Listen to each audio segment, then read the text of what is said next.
మేడ్చల్ జిల్లా ఎల్లంపేట్ మున్సిపల్ పరిధిలోని శ్రీరంగవరం గ్రామంలో ఆదివారం అర్ధరాత్రి విషాదం చోటు చేసుకుంది. ఓ ఇంట్లో గ్యాస్ సిలిండర్ పేలి తండ్రితో పాటు ముగ్గురు చిన్నారులకు గాయాలయ్యాయి. గ్రామానికి చెందిన చింతల శ్రీనివాస్ ఇంట్లో గ్యాస్ సిలిండర్ మారుస్తున్న సమయంలో ప్రమాదవశాత్తు ఒక్కసారిగా సిలిండర్ పేలింది. పెద్ద శబ్దంతో పేలుడు సంభవించడంతో శ్రీనివాస్కు తీవ్ర గాయాలయ్యాయి. ఆయన కుమార్తెలు 14 ఏళ్ల ప్రబలిక, 10 ఏళ్ల హరిప్రియ, కుమారుడు విక్రాంత్ కూడా తీవ్రంగా గాయపడ్డారు.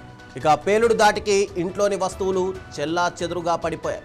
ఇంటి గోడలకు కూడా పగుళ్లు ఏర్పడాయి.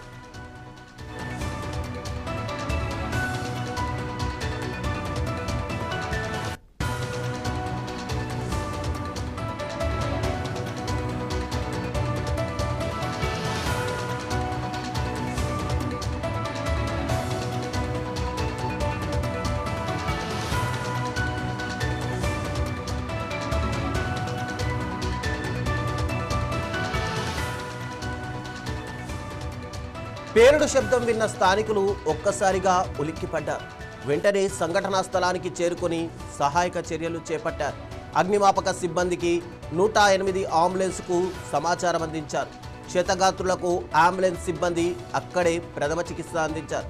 ఇక అనంతరం మెరుగైన చికిత్స కోసం సమీప ఆసుపత్రికి తరలించారు. ప్రస్తుతం వారికి ఆసుపత్రిలో చికిత్స అందిస్తున్నారు. వారి ఆరోగ్య పరిస్థితిని వైద్యులు ఎప్పటికప్పుడు పర్యవేక్షిస్తున్నారు. ఇక పోలీసులు కేసు నమోదు చేసుకుని దర్యాప్తు చేపట్టారు. సిలిండర్ పేలుడుకు గల కారణాలపైన ఆరా తీస్తున్నారు.